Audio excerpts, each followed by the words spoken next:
那难道婚姻里面没有爱情吗？对，难道婚姻里面没有自由吗？难道结婚之后爱情就会变质吗？不知道啊。那你觉得会不会？你婚姻走到现在10几年了。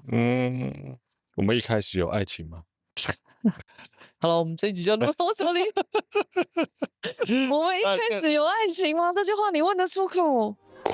这里是只能喝酒的图书馆，一个出租成见、探索未知的地方。我们本日干爹是马蟹，马蟹他们这一次有一个母亲节的活动，推的其实是以无缝的内裤。我自己穿，我个人是觉得很好穿，因为它给了我低腰的、中腰的跟高腰的。高腰的我是觉得我太高了。就穿起来到斗仔那边吗？对，它就是整个把肚子都包覆起来。那我是觉得对妈妈来说，我觉得是 OK 的。你还是少女就对了呀，怎么样？但生理期的时候，因为我生理期之前就是肚子会比较大，对，然后我就觉得那个穿起来有包覆感，我觉得是 OK 的。无缝是什么一个回事？你知道我穿起来是没有感觉我自己在穿内裤我知道。以前有时候它那个接缝处会有一点戳戳这样子，对之类的，它会有一个什么车痕嘛？车痕啊，对，穿内裤最怕遇到的就是这个，或是有一些标签啊，你会觉得很难过，会刺刺的。对，像我们这种高敏人，有时候就会觉得有点不舒服，皮肤就会痒痒的。然后它这个完全无缝的这一款内裤啊，它有出到大同 S 号，然后我就问老大，他穿起来感觉怎么样？他说很好穿啊，感觉像没穿。对，其实我自己穿的感觉像没穿，所以真的要说穿出来什么感觉，我其实觉得比较像没穿的感觉。对，就像没穿，就是你没有感觉到它的存在。然后它有一款那个男生的冰丝凉感的裤子，我觉得蛮好穿的，是它穿上去真的会凉凉的，真的真的就是冰冰的这样，夏天穿会刚刚好。那因为你最近很常在运动啊，运动穿感觉怎么样？它的材质是很好，很软的。但是又很有弹性，不会给你的肌肤带来太大的压力。它是这种轻轻的搭在上面，然后就轻轻放在这边，温柔的。对，所以你其实在运动的时候，你不会有那种拉扯感，或者是像穿一个护膝在屁股上面那种感觉。你在活动的时候不会特别感觉说它很卡卡的。而且因为我们最近都在这里运动，所以有时候搓一搓，就是在通风处，然后晾一下，它其实一下子就干了。我觉得这个是好物啊。个人是比较喜欢低腰的，个人是比较喜欢冰丝凉感的。这一次的母亲节活动是2024 4月30到5月13，满520免运。消费满920送80点红利点数，消费满1188送无缝女内裤。对啊，那满500块就免运，蛮 OK 的。那你说母亲节为什么也推男生的内裤？你知不知道？这个我就想不到了。OK， 因为据说只要家里男士爸爸的内裤、老公的内裤都是老婆在买的，但我们家好像都我在买。你的内裤我没买过，他们就觉得说男生内裤破了一个洞。其实男生也不以为意，以前是这样啦。对，然后穿松了也不以为意，也没关系，还可以继续穿。正面穿完还可以反面穿。我觉得妈妈真的是很伟大买个8打送给她。她这个内裤还有一个重点，因为它弹性非常好嘛，好到什么程度？130公斤的人都能穿。意思是说这样子穿内裤的时候会比较安心。为什么？怎么说？就是乱吃东西的时候会比较安心。好烦哦，好吧，那个推荐给大家，不要忘了他们的母亲节活动，就在我们的资讯栏里面有连结。结账输入只能喝酒的图书馆粉丝专属优惠代码 LIB52，全馆不限金额都可以用哦。本集节目由马蟹赞助播出。大家好，我是 Hank。大家好，我是婷。我们今天来聊一个题目，是什么呢？婚姻里有爱情吗？婚姻里有爱情吗？没有爱情，那婚姻要怎么办？And 没有爱情的婚姻能走下去吗？没有爱情的婚姻，它还是爱吗？不知道，爱是什么？哇，这个问题很难。对，那为什么会有这么多问题呢？因为我最近在追剧。追什么什么剧？我就同时在追不够善良的我们跟那个泪之女王一个韩国的一个台剧。没错。对。那你比较喜欢哪一个？我比较喜欢哪一个？怎么说呢？一个很写实啊，一个很梦幻。一个不够善良，我们很写实。不够善良的我们很写实。泪之女王比较梦幻，它里面有很多不合理的剧情。可是你说不合理的剧情，它还是埋了一些寓意啊。那我就觉得这是韩国惯用手法啊。对啊，所以也 OK 啦， ，Yeah， 可以感受得到他的诚意。Korean style。然后反正就不一样啊。徐玉婷上次不是也说不要被韩剧骗了，好不好？有没有？笑死！那爱情都不是长那个样子的啊，娱乐啊，大家都需要有一种憧憬嘛。就娱乐啊，因为大家都喜欢看 happy ending 啊。因为我看到很多人在说，如果《泪之女王》是那个悲剧收场的话，他就要寄刀片给编剧。寄刀想说有需要这样吗？OK 啦，演戏的是疯子，看戏的就傻子啊。我也当了2个礼拜的傻子。是啊，那爽不爽？不错啊。据说有人半夜在那边哭，就是我啊。对，像我们在睡觉的时候偷追剧，然后哭得稀里哗啦的。我真的，因为你们 know。那你哭什么点？看到什么地方哭？哦，这个是有过那个经历哦，你才会感受，你就会有一些感受。而每一个人的感受其实是不太一样的，因为会触动你的东西不一样。哦，是，对啊，因为人生经历不一样了。人生经历有一些人一点感觉都没有啊。真的啊。有一些人一点感觉都没有，然后看完就觉得这太离谱了，这个前面跟后面这个逻辑不对啊，什么之类的啊，进不去啊。可是如果你的生活上有过类似的东西，其实你就能够感受到他想要传达的东西。是的，你可以理解，是完全可以理解的。是，同意。我第一个哭点其实是在那个徐伟宁说他没有办法割舍他的哥哥。人都有一些无法割舍的东西。Rebecca，就是哇，的确确实，人都有一些人生中的无奈，然后你真的是没有办法割舍的那些情感。你即便觉得真的是他妈的王八蛋了，你还是没有办法割舍那些东西。有时候你说没有办法割舍，我觉得有时候不是没有办法割舍，我觉得那叫做不愿意割舍，就是不想，就他就是你最后的底线，你不想要再退了。我觉得那个底线是有一种情感，因为其实 Rebecca 里面讲了一句话，我觉得很触动我。我没有办法忘记那些相依为命的日子。就这样。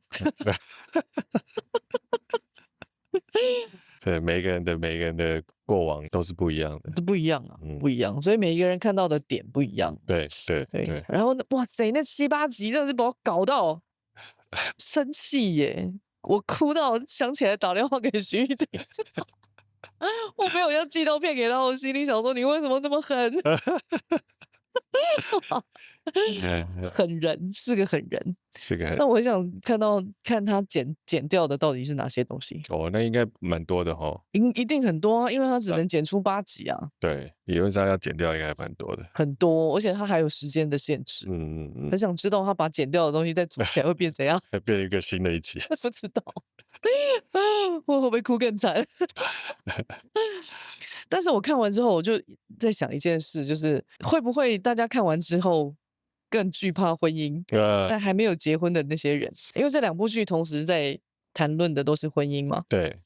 然后我就在想说，已经很恐婚的人会不会，你知道更惧婚？对，因为很多我觉得近期常常遇到一些人。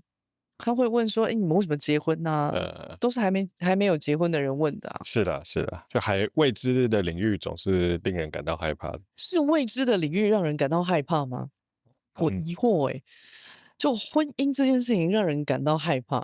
我弟到现在还没结婚吗？我每次问我弟说：“你是有打算要结婚吗？”他就说：“你只要跟我讲到结婚这2个字，我的身体就会开始过敏。”这么严重？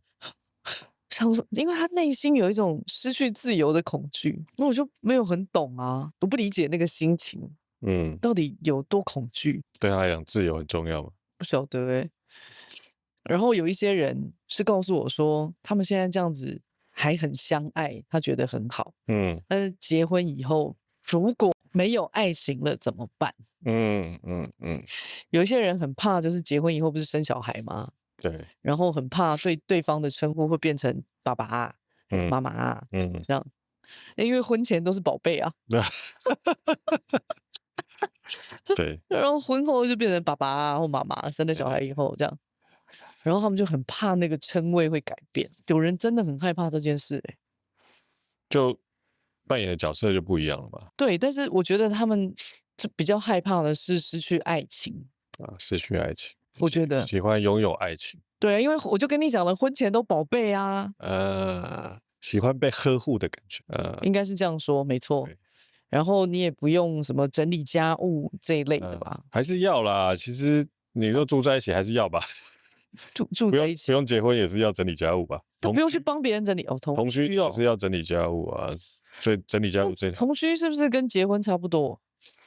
同居是不是跟理论上没小孩的话，几乎是生活类的话是差不多的，是一样的，对啊，像我就有遇过有一个人啊，他就是跟人家谈恋爱谈了好久哦，对，从来都没有见过人家家长，我觉得他也是对于这种有一种恐惧，嗯对不对？所以我就问嘛，就是他们恐惧的应该就是失去爱情嘛。有啊，我听的比较多的就是害怕失去自由，比较多的是失去自由、失去爱情。那难道婚姻里面没有爱情吗？对，难道婚姻里面没有自由吗？难道结婚之后爱情就会变质吗？不知道啊。那你觉得会不会？你婚姻走到现在10几年了，我们一开始有爱情吗？好了，我们这一集就录到这里。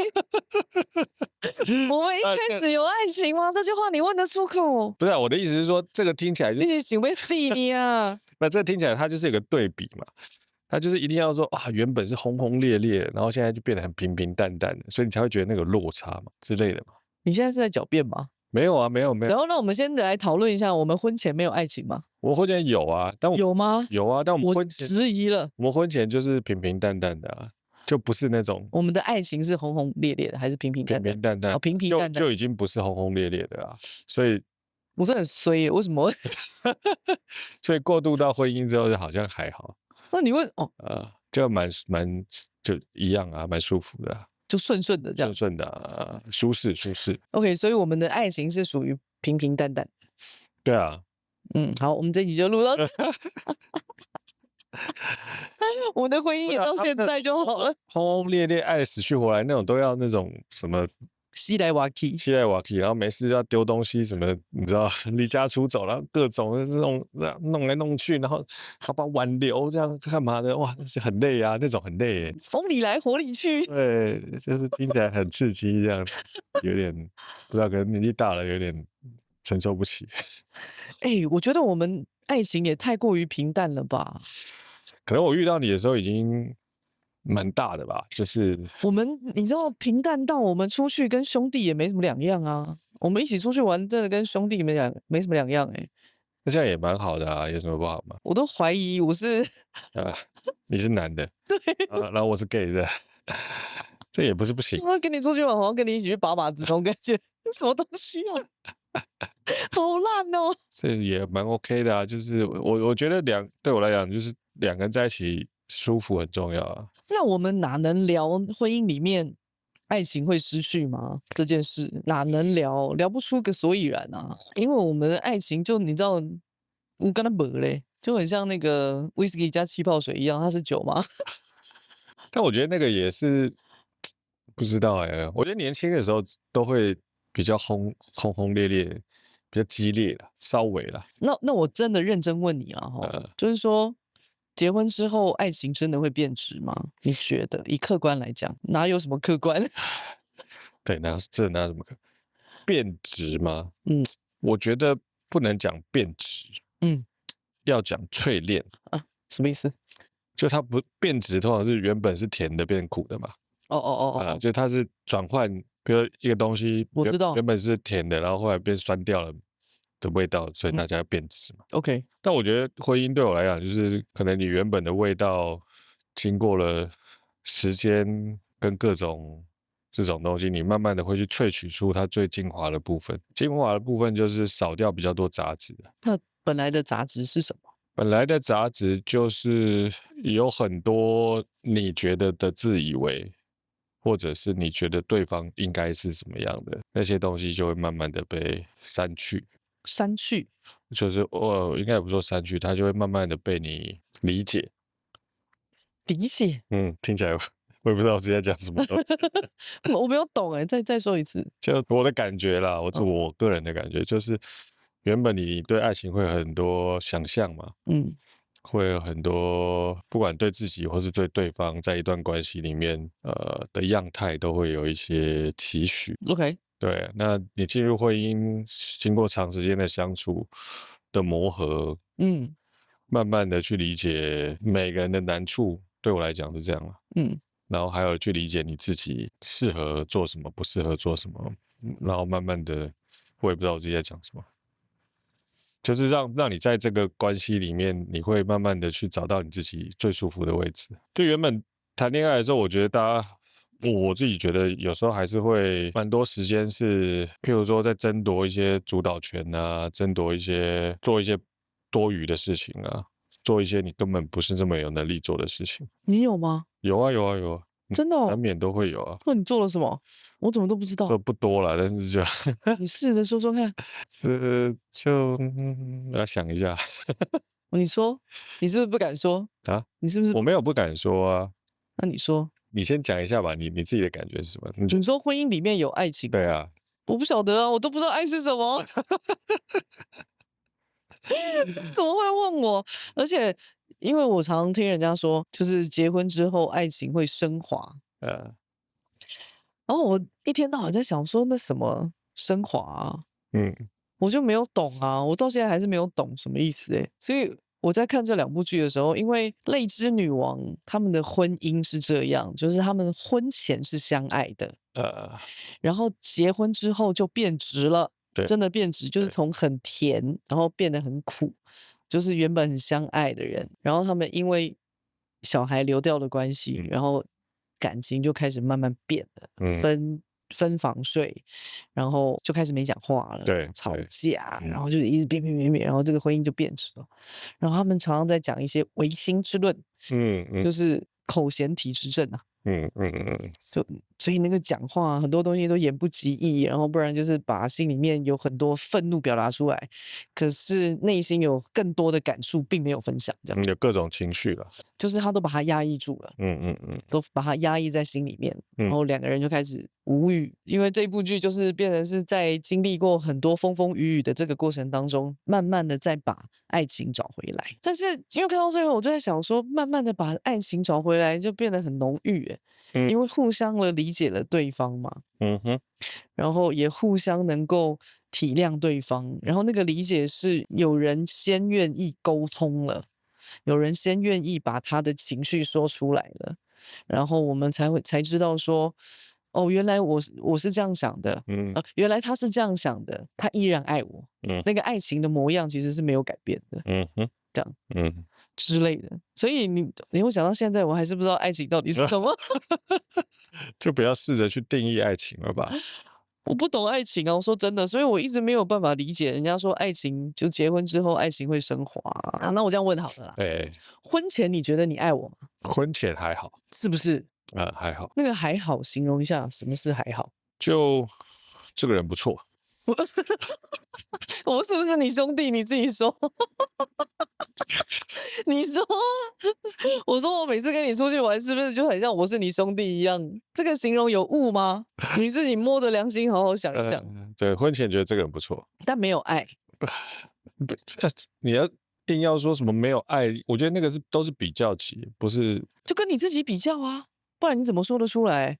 你自己刚刚说还好的就就觉得还好，但我觉得还好，有时候不是这个两个人之间的那个 chemistry，还没有培养到一个默契，OK 啊，用这样的角度来形容啊， OK，然后呢？对啊，那婚后一开始就是都是各种争吵嘛，那争吵肯定就是耗损嘛，对就耗损了很多年嘛，对，耗损到一个程度了之后，是觉得这个人怎么还在旁边？啊。不是，等一下，你这个也好太跳了吧？不就耗损到一个程度，就是你的一度想要放弃的那种状态的时候，忽然有一天你就觉得说，其实这个人也是不错的。那跟婚前有什么两样？不一样，就是因为婚前是还不错，婚前是还不错，婚后就磨合到后面觉得不错，婚后就是你把还没有了。所有该磨的都磨完了之后，剩下来都是好的，那个好的浓度会更高，哦，所以就不错。不是是很棒，我要笑死了。很棒。你什么时候感受到这件事？感受到哪件事？就是不错，不是很棒。很棒啊！嗯，我觉得就是被理解了吧的时候吧。你说你被理解的时候，你感受到你被理解的时候，哦，那你什么时候感受到你被理解？就被你 K 的时候。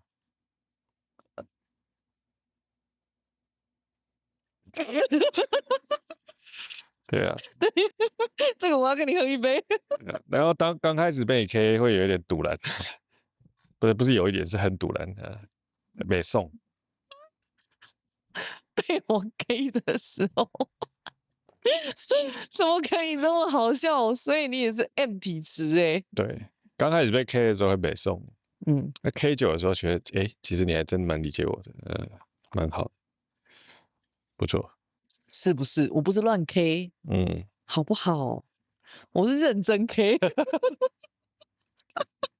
喂，那个之前就有一个听众留言，然后说感觉婷是可以把一个人骂醒的人。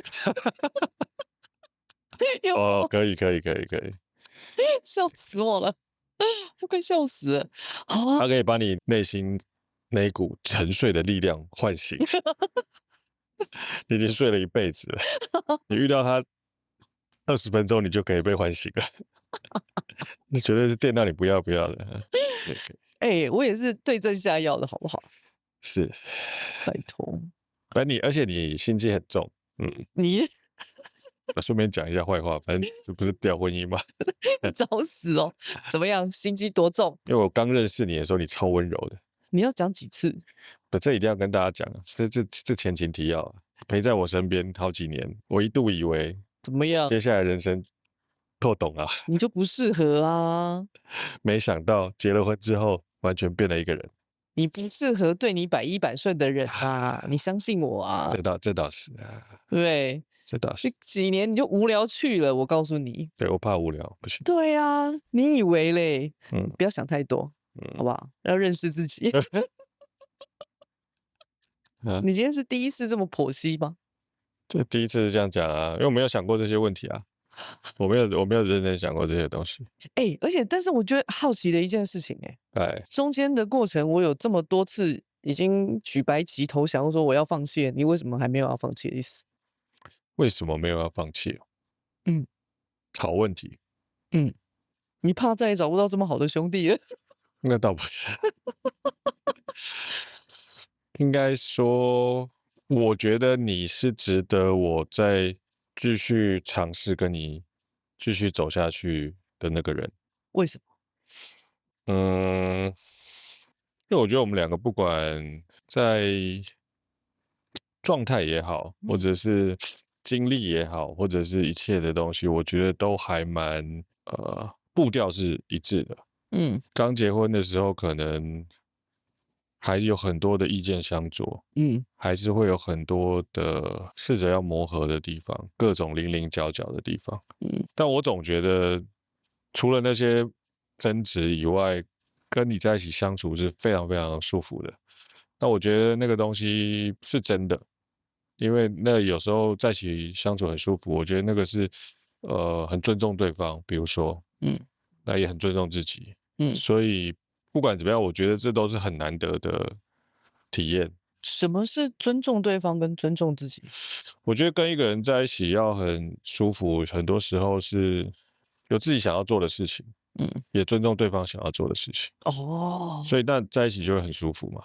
我觉得这件事情，那有时候很怕，像我以前有不要讲谁啦，曾经有女朋友就是她都不知道她自己要干嘛，每天都在跑来问我说你今天要带我你今天要带我去哪里玩？哇，他那时候还年轻啊。对，那就对我来讲就是很痛苦啊。可是那时候就还年轻啊，不然要我懂，但是我这种事情是对我来讲就是很就无聊，不然要怎样？对，是很干扣的事。之类的。哦，原来是这样。而且我总觉得我在你身上看到你的 potential。我差点把酒喷出来，你现在是什么意思？就是我总觉得你以后会很厉害。我想要在直接笑出来，我想要在你附近看着你我直接笑出来。之类的，你觉得我以后会很厉害？应该会，我已经44岁了，还有以后吗？还会有以后啊，我们还是可以成长的嘛。哦，对啊，真的哦，对啊，觉得以后很厉害。可是我心里面已经觉得我已经，你知道，快要北风北了。啊，不会，我们要活到现在都活很久哎。对啊，哎，44岁很恐怖哎。不会啦，我觉得44岁，我对啊，我还觉得蛮年轻的啦，是有一点年纪了，但是是有一点年纪。你不能说这，但我跟你说，我们没有年纪还可以坐在这边讲这些微博，对不对？对不对？你叫我20岁现在跟你讲这些，我哪讲得出来？讲不了啊，所以还是要有一点历练的嘛。所以年纪也有可能它也是一个优势啊，有时候。那你只是要看说你怎么样把你的状态发挥到最好嘛。我觉得你说，我觉得你以后会很厉害，这件事情真的是太好笑了。会吗？你就这样子要跟我维持一段婚姻哦？不，我所以觉得你很有，我觉得你很有才华啦。哦不，应该说，我那时候有个感觉， ，OK，你要么不是很有才华的人，就是诈骗集团。但我还没搞懂，我想要把它搞，我很想要把它搞懂，我很想要，就算被骗，我也想要知道我被谁骗，他能够骗到什么程度。我突然很想打电话给唐老师，我快笑死了。就你知道那个被骗到一半呐、很不甘心不是，啊。那你从哪里看出我很有才华？我不知道啊，有可能是诈骗集团的、我到现在还没看完呢、那你这样很亏耶。为什么？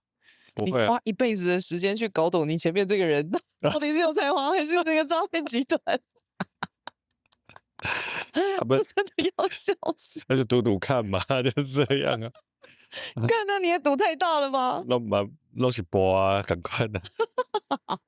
人生就是一场赌注啦，基本上是这样。等一下，你讲到这里，我突然不知道怎么接，我快要笑死了。好哦，所以你也不是一个很清醒的人嘛？清醒吗？这么清醒要干嘛那我觉得我比你好多了。啊？我觉得我很清醒，啊，真的吗？你很清醒吗？我没有觉得我的婚姻在赌哎、我说真的，啊，真的吗？那我虽然在赌，但我还蛮 enjoy 的啊、我 enjoy 在那个赌里面赌里面了哦，但你是真正的赌徒啊。啊。是对，因为你事业拿来赌，你连婚姻都拿来赌。我没有，我只有把事业拿来赌而已。我没有在赌婚姻哦。是。那你实在是，你这个实在是太混沌了。你不觉得我说你混沌很奇怪吗？但其实那也很合理啦，你怎么因为说？我看起来就是绩优股啊。好了，就这样了，可以了，结束了。我们今天还没有正式进入到主题，我们就要结束了。整集都在冷笑话。那你呢？那你觉得结了婚之后还会有爱情？我觉得婚姻里面有爱，不见得有爱情。嗯哼，我觉得一直以来，爱情对我来说，它其实是很虚幻的啊。嗯对我来说，它就像烟火一样，一下子就很绚烂，但是一下子就是啪就不见了。这样，可能就像你刚刚说的，就是它就是比较轰轰烈烈的，那个对我来说是爱情。所以我一直以来都没有觉得那个东西是在婚姻里面有需要存在的。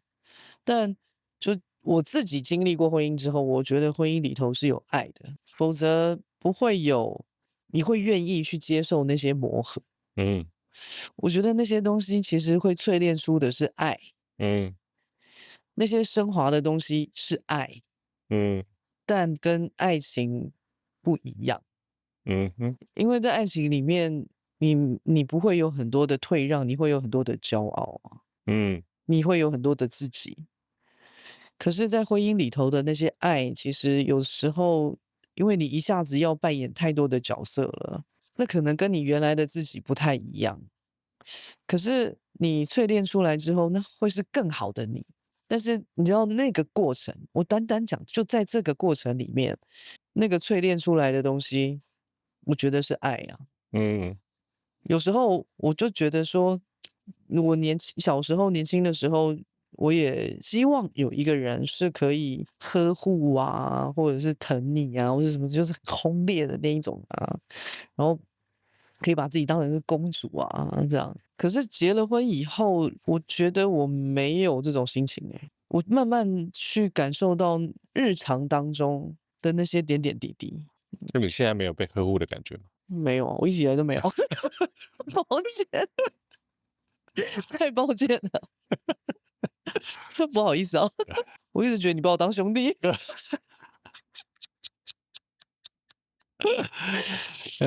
那个是一种知己吧，嗯我不知道，我一直是这么觉得。像那个不够善良的我们里面，总经理那个角色就是Rebecca 是那个总经理的小三嘛，嗯嗯嗯，然后那个总经理就说他觉得 Rebecca 是他的知己，对，就你知道这个人懂你，嗯因为他也是一直批评那个总经理的。嗯，我倒觉得是因为 Rebecca 她可以把总经理看得很清楚，嗯就好像你刚刚在讲的，就啊，是看得很清楚。对你觉得你被理解了，嗯因为我 K 你，所以你你觉得你被理解的那种感觉啊，嗯大概就是长那样。可是人有时候其实有一些盲区，嗯然后如果你真的觉得说，你真的感受到你身边的这个人可以把你的盲区打开，啊，那个感受是不一样的。是同意，非常同意，我觉得这个非常同意。对啊，因为人都有一个盲区嘛，有，你也有。我有啊，我也有盲区啊。那是我叫你把你手中的那包洋芋片放下来的。有一件事情很有趣，就是不够善良的我们里面最后减庆分，突然发现他已经可以看得见日常的那些细节带给他的那些欢愉啊，比如说小心开车。嗯你知道我看到这一句的时候啊，我就想到你之前每天早上都起来叫我喝一杯水，那就是日常生活当中的爱啊，我觉得。可是有一些人他可能就会觉得这些东西就是很日常。那不是爱情，那不是爱情，那不够没有情愫的感觉。对，不，那就是爱。所以我刚刚才会说，我说婚姻里面确实可能真的没有爱情，因为你每一天就是柴米油盐酱醋茶，嗯，可是婚姻里面是有爱的。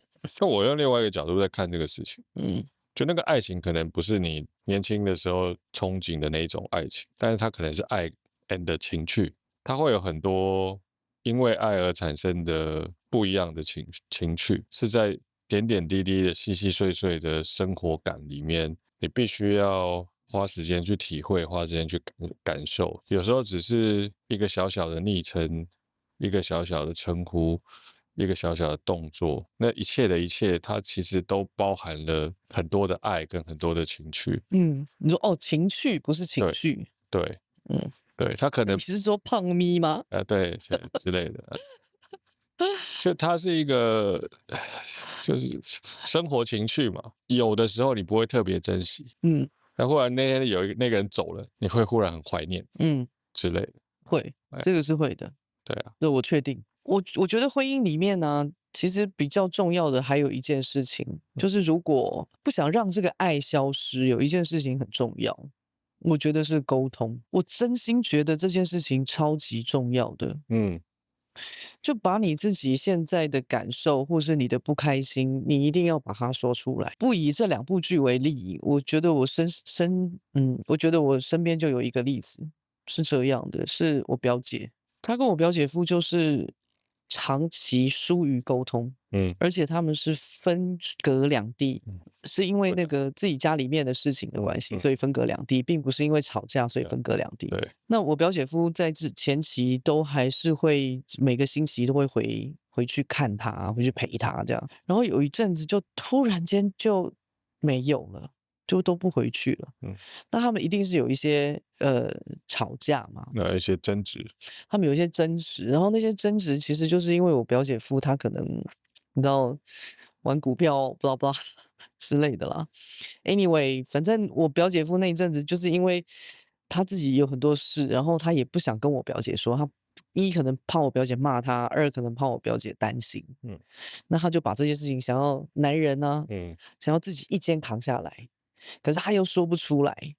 那他内心就会有各种的情绪，因为他吞下来，他自己在扛，压力又很大。那在遭受了这些压力这么大的这些挤压的时候，他的整个人就会扭曲了，你知道吗？所以他有很多的情绪啊，然后就会发泄，变成出来的东西都是发泄情绪。那口气就不会很好，或者是就会跟我表姐吵架这样。哇，他们好几年没有好好的聊天、跟沟通、跟讲话。我表姐其实根本就不知道她发生什么事。那这一阵子，因为我表姐他们家也发生了一些事情。那有一天，我表姐夫就回家，然后他们就把很多事情就在吃饭的时候，就慢慢的把它讲开来。然后他们现在就和好了。讲开来就好了。然后我表姐就打电话给我，跟我说这件事，我就说她回家了就好了。因为我表姐夫其实是一个很好的男人啊，我觉得，就顾家啊。然后我也没有觉得他做错了什么事啊，我说实话啊，真的。然后他也就是真的就这几年，我也知道他可能就一肩扛下来，去弥补他闯下的那些祸。可以理解。那他就不想让我表姐担心，可是他现在把他讲开来之后，我表姐夫现在每个礼拜都会回去看他。因为他现在我表姐他们家发生很多事嘛。所以我表姐夫现在你知道也能够成为我表姐心灵上的那个依靠。我觉得这是很棒的，居然是有一个机会，然后可以让他们在一个场合里面把这些事情说开来。没有比这个事情还要好了。是，有时候这些机会是你有没有意愿，你有没有意愿好好的说出来。并不是要吵架，是告诉你我遇到了什么事，我感受到什么。那我想知道你的想法是什么。很 peace 的沟通本身是很困难的，是因为人总是会有一些很委屈的东西啊，会有委屈，然后你的情绪就会梗在那个地方啊。对，我讲不好，一讲不好到哪里的时候就哇啪就，而且或者是当你已经展现你的脆弱的时候，对方如果没有第一时间感受到对的时候，你就会哇，我都已经这样了，你还没有感受到，那他下一次就不想再讲，就不想再讲第二次了。对，那人都是这样子的，人都是这样啊。对，所以你如果第一时间没有先去感受到那个情绪，然后先把那个情绪安抚好，你接下来要好好沟通，我不觉得那件事情是很容易的，会越来越困难，会越来越困难。对，然后到后面就会都是感觉都是恶言相向，或者是全部都是跟真正心里在想的事情是没有关系的。对，人常常会讲出很多言不由衷的话。言不由衷的话，其实我觉得泪之女王在里面，她就很多这个。对，受委屈了嘛，委屈，所以你现在讲什么我就不想听嘛，对，我就想要 diss 你嘛，对，而且会有很多的误解。对，像不够善良的我们里面就是很多的误解，然后那个简庆芬就不停在那边猜测，疑心病在那边猜测，你不会早问哦。对，问了他，他好像有问嘛，不是吗？没有，他哪有问？他有问啊，没有，他没有问啊，因为像戒指，戒指他就没有问啊，他就自己在那边猜，啊。红叶蛋糕他也没问啊，他就一直以为是 Rebecca 喜欢吃红叶蛋糕啊，殊不知他小时候就跟他妈妈他妈妈就知道他喜欢吃红叶蛋糕，所以解开了红叶蛋糕跟那个戒指之谜之后，我就觉得我靠，所有东西都是误解。你就问嘛，然后会不会问了还是不相信，自己都不想相信？你如果问了不相信，那你何必要问？你何必要问呢？那你问了，你就是希望他可以给你一个说法。那他都已经讲了，你还不相信他的说法？那你是不相信这个人？那已经不相信这个人了，那你还跟他在一起干嘛？是我举个例子是，譬如说那个戒指，在现实生活当中，是那个戒指真的很有可能是 Rebecca 的。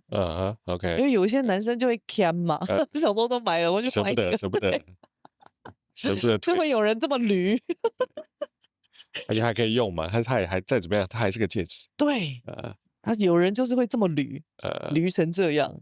那这个时候该如何是好呢？我相信会有这种事发生呢。会啊，对啊，它是可以用的东西啊。你就是会做这种事的。会啊，干嘛要把床垫丢掉，对不对？你是说汪小菲吗？对，比如说你家就住这里，对，然后之前比如你前妻她有住过这里，那你换了新的老婆的话，你还要重新买房子吗？没有，我听过有一个，这不是这次太累了吧？你说便宜的我们还可以换一下，那贵的你要怎么换？那有一些人呢、他是这样，洁癖在，他自己在跟前夫离婚之后，对，他把前夫用过的东西，冰箱啊、沙发啊、家具全部换过一轮所有。然后他的朋友就跟他讲说：“哇，你真的是所有东西都换了一轮了，他用过的东西你都换了，只有你没有被换。”我听起来就觉得都不知道是叽歪还是有哲理，我整个惊了一个下巴。这听起来实在是太靠北了啊。这个好叽歪哦。然后我就说，你要不要把你朋友换掉？对，其实最应该是把朋友换掉，这朋友太鸡掰了，干嘛这么真实？讲话太靠北了。讲话太靠北了，但是好写实哦。我就在想说，哇，那如果真的现实生活当中遇过那种那个戒指真的是买给那个前女友的，那如何是好？你会跟他大吵一架吗？不会，那你会怎样？因为我根本就不会买戒指，我会跟他说，戒指这种东西又不保值，我们买点别的吧。我记得你问我要不要婚戒的时候，我就眼睛一亮，问你，哎，可以登很金吗？对啊，我换现金，我觉得听起来都好一点。换现金，我觉得比较实际。干嘛给人家一个东实西，然后又不能，对不对？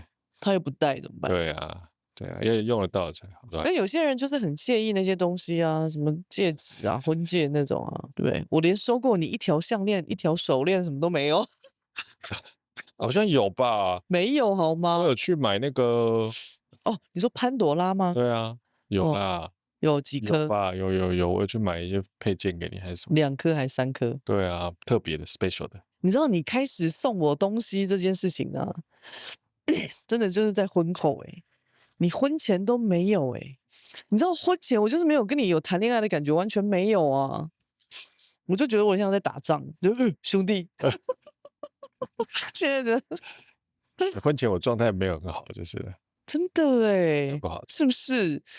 我肯嫁给你，你有没有觉得你真的是我真的很好相处？但我觉得我婚前也是对你有感念在心啦，所以才会答应你的提亲。答应我的提亲，在那边之类的。虽然我本来也是不想嫁的。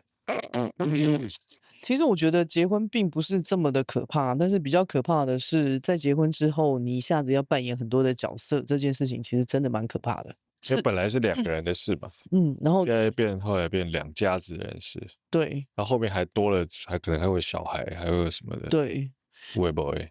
当你身份开始转变的时候，其实那个真的是困难的，会把很多东西都消磨光，是真的复杂度变很高，复杂度变很高。这是真的。其实你知道，你说结婚到底是不是爱情的坟墓？我不是很确定啊。但是我能够确定的一件事情就是，结婚这件事是训练自己如何成为一个演员。我自己 OK，觉得演员要到演演员员这种程度吗？不是因为你要开始去转换角色，要揣摩。你要去真的去扮演那个角色以后，然后你就知道说，哦，那个滋味到底是什么。而且你是一直不停的在这个角色跟自己之间来来回回。但你在人生里面，其实如果你成为一个老板，他也会是这样。你成为一个妈妈也是会是这样啊，你成为一个，所以啊，我说婚后啊，所以任何只要有角色的变化的时候，其实都是这样，所以我说结婚之后，你才会有这些角色的变化会，新增一些角色的变化。是啊，否则你在婚前你一直都是你自己啊，对，反正每一个角色增加的时候，你那个挑战的难度都会变高了。变高啊，对吧？比如年轻没有经验嘛，你第一次出来工作的时候，你也会觉得说啊，工作应该是怎么样的，那你要扮演什么角色？然后做了几年之后，发现根本不是这么一回事，然后是另外一个状态。一样啊，我觉得进入婚姻，你要开始扮演媳妇儿、扮演女婿、扮演别人的先生，你也从来没扮演过嘛？没有，对啊，那你就会因为这些增加的角色，给你增加这个游戏的困难度。你必须要稍微练一下。对，这游戏才有办法打过关嘛，这样啊，这个是很困难的一件事。不然很快就 game over 了嘛。有时候按那个 restart，那你也要足够的筹码才可以重新再开一局啊。所以其实大家都在说什么何瑞芝不爱简庆芬啊，或者什么什么，然后简庆芬这人心机很重啊，什么之类的。其实我觉得他在怎么说呢？就是他很努力在扮演媳妇儿这个角色啊。每个人都很努力在扮演他的角色嘛。媳妇儿这个角色他也很努力，然后当妈妈这件事情他也很努力，然后他也很努力的很尽力的在保有他自己。反正我觉得一切都是尽力啊。对啊，你说何瑞芝没有尽力吧？何瑞芝也尽力了啊，他尽力在扮演好儿子，然后想要扮演一个好爸爸，然后也希望可以扮演一个好的先生。是，他就是也尽力了啊。对啊，而且每个人有他自己不想放弃的东西，对，不可割舍的那一块。是啊，然后每个人的 priority，每个人的优先顺序又不一样，然后每个人要扮演的角色也不一样。对我来说，你怎么有办法这么斩钉截铁的用你自己的标准去评断其他人？对我来讲是有点困难啦，很困难，有点困难。而且你知道哇，我看到那个简庆芬在剧里面就是辞职去照顾她婆婆啊，这个真的是超级难，因为她妈妈同时也在这个过程里面，然后就是有点失智吧。然后她的大嫂就来问她说，她想要把妈妈送去这个疗养院，然后她就责怪她大嫂。可是当她在遇到的时候，她第一时间她可能有在思考这件事，可是她婆婆就跟她说：庆芬，带我回家，我要回家。她就真的毅然决然的辞职，然后就回家照顾婆婆。我没有觉得这个决定很容易。不容易啊，也没有一定要啊。他也没有一定要。对啊，我觉得到最后都是选择嘛。可是我觉得这里面就是对我来说，我就有看到爱啊，因为他有啊。对啊，因为他爱何瑞芝，所以他愿意做这件事情。那我觉得一切就是选择嘛，然后选择完尽力。我的感觉是这样了，然后尽了力就问心无愧。那至于整个这个事情局势有没有办法如你所愿的发展，完全是另外一件事情。人世间就是有太多没有办法控制的事情啊。但我觉得在此之前呢，就是你也很难说你真的想清楚什么，很难啊，很难啊，对不对？哪那么进入婚姻是不是很难想得清楚？哪这么先知？如果有人真的就是问你说要不要结婚，你会怎么回答他？我没有结婚吗？有人问我要不要结婚？对啊，你觉得我要进入婚姻吗？蛮多人问我这个问题的。这个问题只能问自己吧，对我来说是这样嘛。因为我也我一直都觉得我会结婚。OK， 你一直觉得你会结婚？我一直觉得我会结婚。为什么？我不知道，我就觉得结婚好像还不错啊。但我一直从来都没有准备好要结婚。这什么意思啊？就我都觉得过几年再说。永远都是过几年再说。这不是吗？但我总觉得 eventually 我会结婚啊，只是我都不知道什么时候，但我也从来没有准备好的时候。OK， 所以你觉得你是一个会结婚的人，但是你从来没有准备好结婚。对。好，然后呢？所以任何一个时间点对我来讲都是可结婚跟不一定要结婚的，所以我没有办法告诉人家说你应该要结婚，或是你不应该要结婚。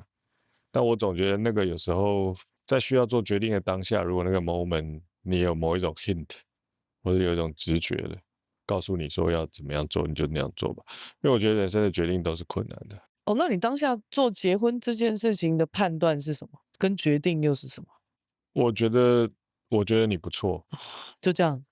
我觉得你这个人是一个很 nice 很棒的人，我很喜欢，没有什么可以嫌弃的。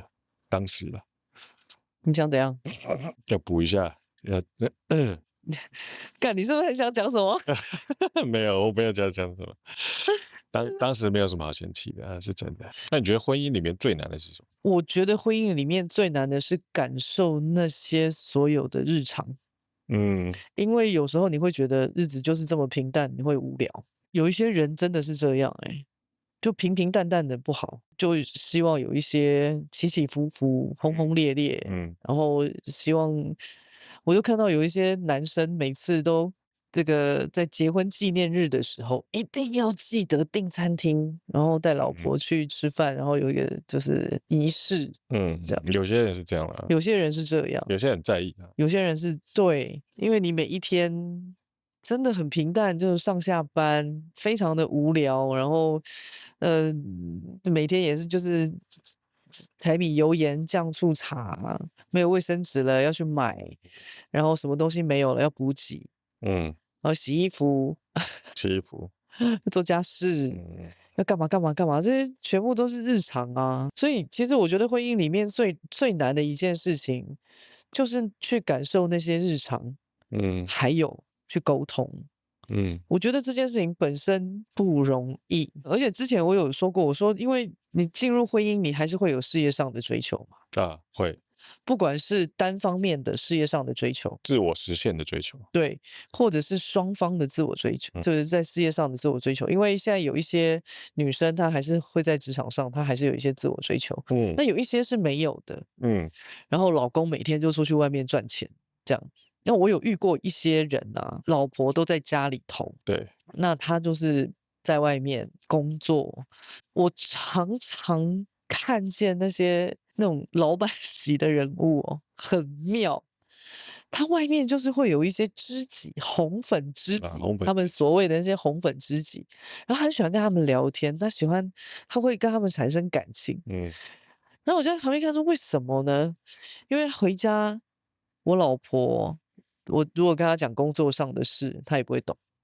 那她也会需要有人懂她在讲什么，去听她内心那些纠结，或者是那些愤怒也好，那些纠结也好，那些什么什么等等之类的，这样。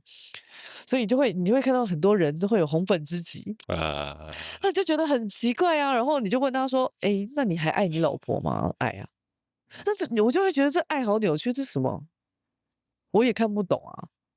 我一直对这些事情没有非常的理解，为什么回家不能跟老婆说？这有时候会有一些困难啦，就沟通上面会有一些难度。但有时候我觉得是有时候也是同理心的问题，跟有没有办法真正的理解那个难的地方在哪里的问题。但是我是觉得你如果有意愿的话，其实应该没有那么难。但我知道对某些人来讲是真的有点困难，就是譬如说，你工作的领域很不一样，你的身份角色不一样，你的际遇不一样，所以你有时候很难真的理解。你可以试着去同理，但你也难真的去理解。但我觉得人到最后都会是去追求很接近的那种理解。譬如说，像有时候你为什么看到老朋友会很开心？是因为你们曾经有一段时间是在某一个场域共同做某一件事情，你们就会懂那个东西。你遇到当兵的朋友就会聊当兵的事情，你遇到小学的同学就会聊小学的事情。然后你遇到在某一个时期在某个地方工作的人，你就聊那些东西。比如说你老婆如果在家里，你在外面，或者你在外面，你老公在家里，你们的身处的环境是完全不一样的。一个是在家里跟小孩奋斗，另外一个是去职场上面面对外面那些牛鬼蛇神。它本身一定有相似之处，但它同时间也很难完全互相理解到一个程度。所以相互理解这件事情在婚姻里面算是困难。如果你们的工作有相似之处，我觉得会比较容易，因为你工作也占到你生活的很大一部分嘛。是啊，譬如说你工作就是排班的，像我有朋友他是厨师，他老婆是护士，他们两个就排班嘛。就可以理解，他们就可以互相理解啊，因为他们要做的事情，护士可能还更辛苦，因为他还要对啊换什么大夜班，对，厨师可能还大夜班的时间机会少一点。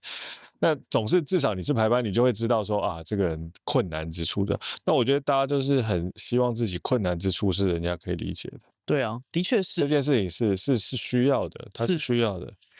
我其实这一阵子一直有一种感受，无论我们遇到什么样的人，我们跟他聊什么东西，然后话题都会不一样嘛，对。那我就是有一个很汇聚到一个地方的时候，我就会有一个很统一的感受是，我觉得每一个人，无论他是谁，做什么事，他的身份是什么 ，whatever 都不管，我觉得每一个人都有被理解的需求，是绝对有。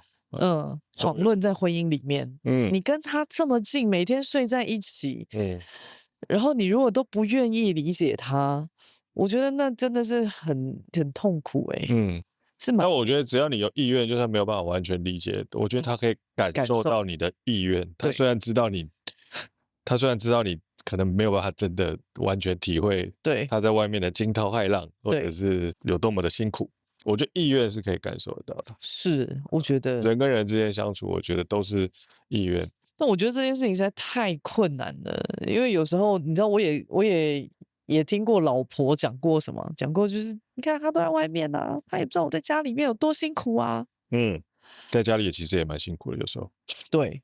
嗯然后那个你就会听到就很多人都会说，他觉得我带小孩在家没事干，然后我就怎样怎样怎样怎样，什么养尊处优什么的，他也有他的委屈啊。有，绝对有。然后那种东西就让我觉得说，你们就是相互不对沟通，然后不理解。对啊，待在家也有待在家的苦闷，我觉得那有另外一种，比如说你没有办法有自己的事业啊，没有自己的成就感啊，它有另外一种郁闷的地方。郁闷啊，郁闷。每一个工作都有它郁闷的地方。所以我其实觉得在会议里头最难的就这个感受日常跟沟通这件事情是让我觉得最困难的，对，你记得我这两天没不是在问你一件事情吗？是吧？就是常常人家会问说，你最近在干嘛？对，然后我们就说，我们最近没干嘛，我们最近就在工作跟在家照顾小孩，就做这两件事情。然后听起来好像真的很无聊。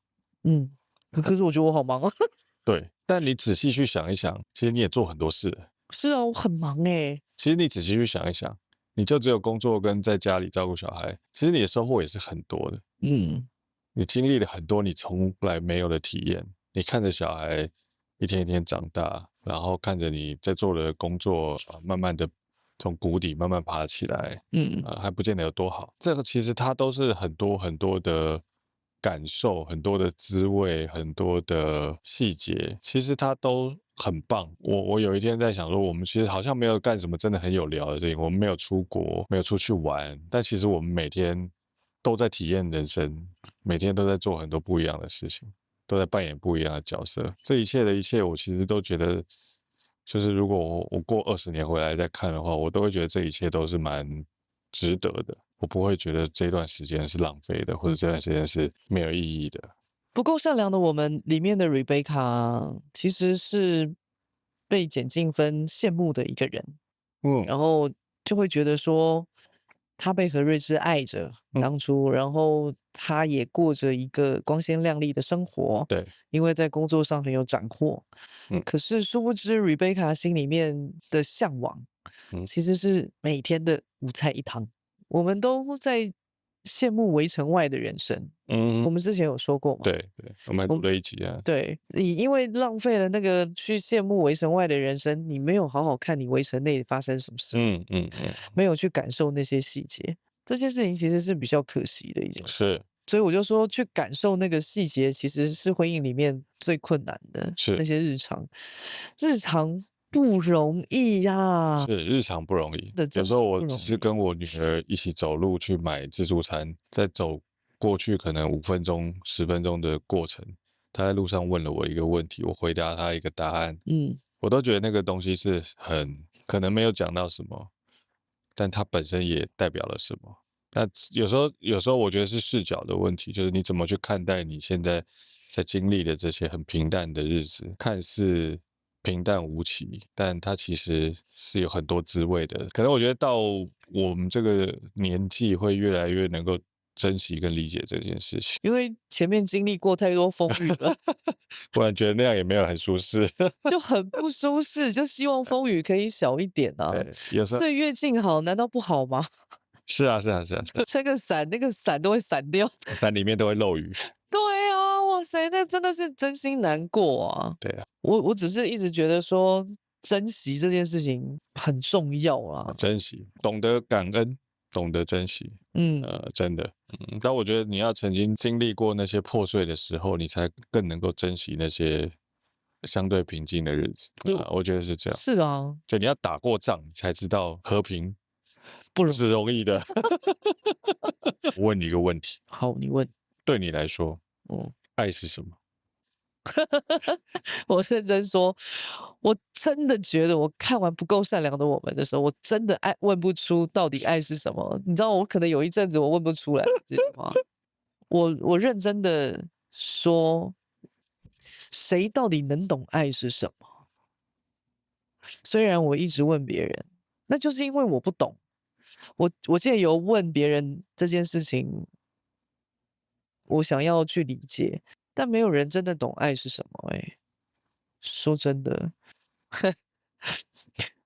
我常讲说，懂做爱的人都很少了，何况懂爱是什么？好哦，歪楼歪到这里。我以前常常讲说，我说哦，如果有一天可以爱别人跟爱自己相同，我就觉得我这一辈子很棒了，超棒的。因为哪可能？这我觉得我做不到啊！我怎么样发生任何一件事情，我一定先想到我自己，很合理吧？你会去先感受到自己的愤怒、自己的委屈、自己的什么、自己的什么，然后再往后去退一步，去想到别人哦，可能别人有别人的难处，我们不要去为难别人。就换作是你，你也有可能是这样。对啊，我不是换作是我就是这样，我觉得我很难呐、我第一时间一定是先感受到我自己的那些负面的情绪啊。嗯，我第一时间很难去感受别人的情绪，不，这是正常的。哎呀，谁可以第一时间呢？我说第一时间哦，反映出来的东西是先感受到别人的这种情绪的，别人的委屈的。如果你也是那个当事者的话，很难啊。很难呐、我都mau先感受我自己的，所以如果第一时间就感受到别人的情绪，那其实是讨好性人格。对啊，但那也可能你感受到别人的情绪，那也不是真的，不是啊，自己都不相信这件事情，对啊，你都觉得他不应该有这个情绪啊。我没有觉得这件事情容易啊，我只能这么说，这人性啊，这是很正常的反应嘛。所以我就说，如果我可以爱别人跟爱自己相同，我这一辈子就你知道无憾。我觉得我自己真的长大了，不容易，我只能这么说。但我觉得我现在能够做到的一件事情是，我知道我现在可能愤怒了，我可能委屈了，可是我先把这个东西放低一点点，然后往后退，去感受别人的，这个是我唯一能做到的。所以我之前我不知道哪一集有讲过啊，我说我现在可以做到的一件事情就是爱我自己51，爱别人49，差1%，快接近了吧？我觉得我这样，你知道，完美，超完美的，你不觉得吗？很好，对不对？我很诚实啊。很好。我如果真的能做到，就是50%，干我完人了。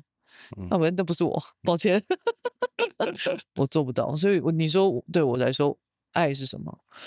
如果真的要说，对我来讲，就是那个51跟49，在那边拉锯。我维持这个数字。维持，为什么维持这么重要？维持这个数字，不然会掉下去啊！你说他要上来，他就是很困难啦、但大部分时间是自己2，然后别人98的。自己是52，啊，别人是48。所以如果我不要让他掉下去，我维持，我就觉得我自己很棒。对我来讲，就是维持其实就是日常嘛。是啊，你要一直 hold 在那边也是很累耶。所以你要维持，我就觉得很厉害。你不要退步啊，你不要想说进步，这个太难。hold 住，hold 住，这对我来说是爱啊。那对你来说，爱是什么？你以为这样就过了对？有要问回来吗？当然呢、我怕我讲完了，大家就不要录了。没关系，我们要 in the end 啊。我有答案。那你说啊。对我来说，我觉得爱是理解自己的过程。OK，怎么说呢？我不想解释，为什么我想要讲到这里就好。？OK，有空再跟大家讲。好，那我最后再问你一个问题，就是那你觉得在婚姻里头有爱情吗？我觉得有。为什么？因为我觉得爱情是可以培养的。怎么说？古代人不是都相亲吗？对啊。然后你就能觉得他们就没有爱情了吗？所以，我们2个人的婚姻里面的爱情也是婚后才开始培养的吗？我觉得婚后培养很好啊。不是，那我就问你嘛，我在问你的是说，我们2个人的爱情是婚后开始培养的吗？我觉得婚后培养的比较多啊。婚后培养比较多，对啊，婚前我们都没有培养。婚前占跟婚后的时间的比例相对来讲太短了啊。你去想啊，你跟一个人结婚可能是30年、40年，甚至50年，甚至60年。你谈恋爱能谈几年？你不是谈2年而已吗？你怎么会拿2年去跟那60年比呢？哦，所以婚姻爱情当然是要培养的啊。你干嘛要觉得那1、2年就一定要弄到什么地方呢？好有道理哦，人间清醒，我告诉你。真的。你有没有觉得我当初选择嫁给你这件事情，除了睿智以外，我个人觉得你要找到像我这样子不太在乎爱情的人，真的很困难。等一下，我觉得这是个假议题，什么意思？因为当初不是我选择嫁给你嘛。啊？嗯，什么意思？什么意思？什么意思啊？什么意思？没有，我说当初是我选择嫁给你啊，不是你选择嫁给我啊。为什么？那是什么意思啊？我有听懂。没有听，怎样啊？没有听懂就算了，我没有听懂啊！没关系。你是有要解释吗？没有，我没有，我其实很多话我人生很多事情我都没有想要解释，干，所以这一集就要在这边结束哦。可以在前面一点结束啊。好，再见。拜拜。好烂哦，这怎么烂结尾啦？